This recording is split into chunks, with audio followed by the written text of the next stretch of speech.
Respected Hello. Madam Sonia Gandhi ji, Rahul Gandhi ji, Priyanka Gandhi ji और इस मंच पे बैठे हुए हमारे पार्टी के सभी नेतागण,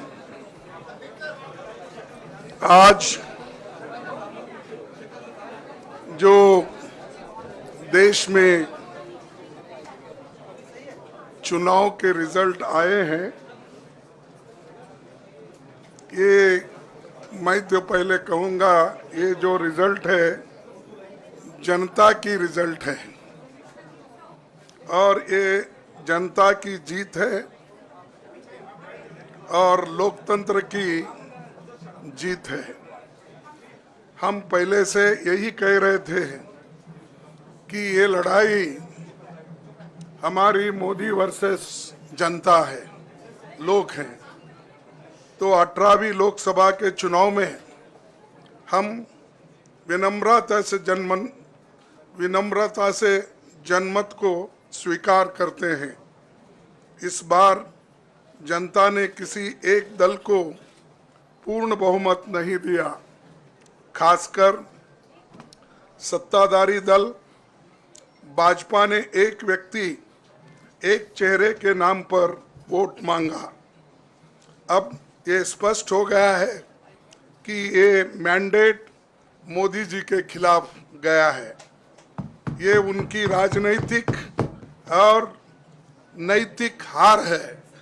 जो व्यक्ति बार बार अपने नाम से ही हर जगह वोट मांगते थे, उनकी ये बहुत बड़ी हार है और नैतिक दृष्टि से ये तो उनको बहुत बड़ा नुकसान हुआ है। आप जानते हैं कि कांग्रेस पार्टी और हमारे इंडिया गठबंधन से बहुत प्रतिकूल माहौल में चुनाव लड़ा।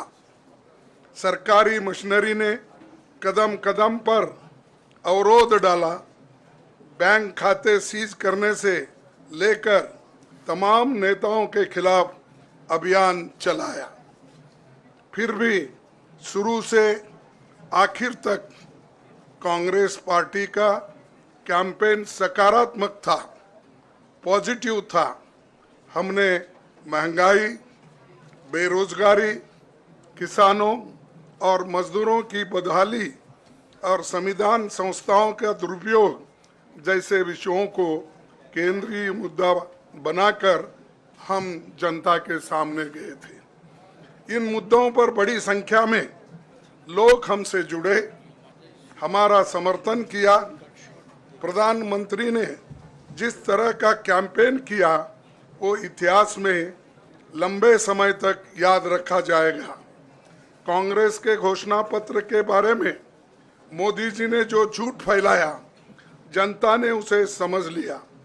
मैं इस मौके पर कहना चाहूँगा कि श्री राहुल गांधी जी की दोनों यात्राएं, भारत जोड़ो यात्रा और भारत जोड़ो न्याय यात्रा के दौरान लाखों करोड़ों लोगों को मिलना, लोगों की समस्याओं को सुनना और आगे चलकर उन समस्याओं का हल ढूंढना हमारे कैंपेन का आधार बना।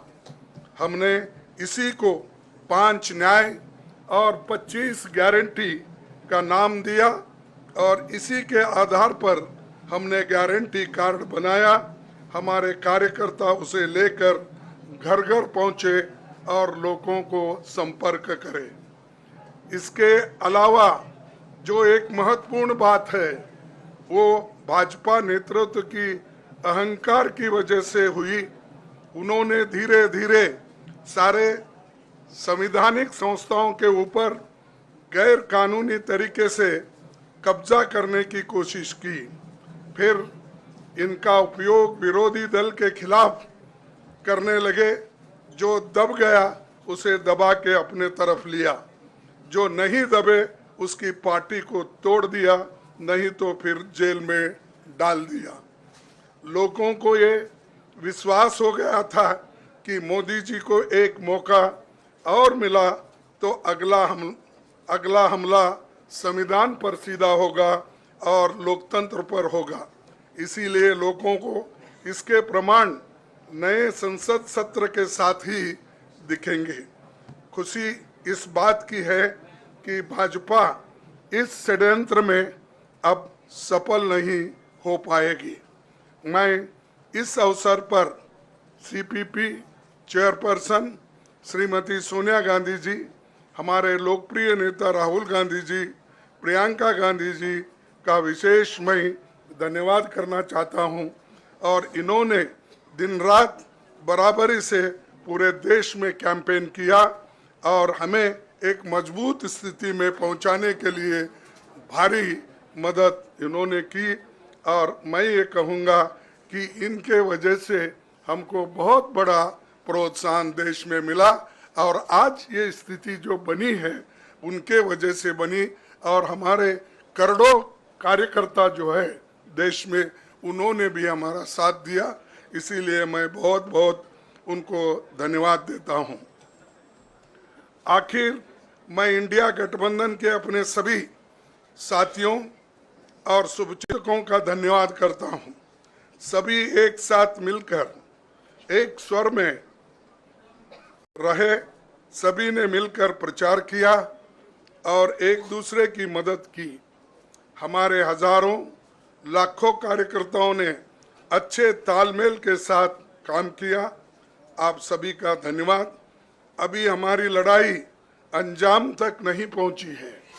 हम सबको आने वाले दिनों में इसी तरह लोगों के अधिकारों के लिए, संविधान की रक्षा के लिए, लोकतंत्र के बचाव के लिए, देश की तरक्की के लिए, सीमाओं पर सुरक्षा के लिए लड़ते रहना चाहेंगे। हमें सुनिश्चित करना होगा कि संसद सुचारू रूप से चले, विपक्ष के मुद्दों को प्राथमिकता मिले, संसद में उन पर बहस हो। आने दिन महत्वपूर्ण होंगे। हम आपसे बात करेंगे जब कभी भी मौका मिले।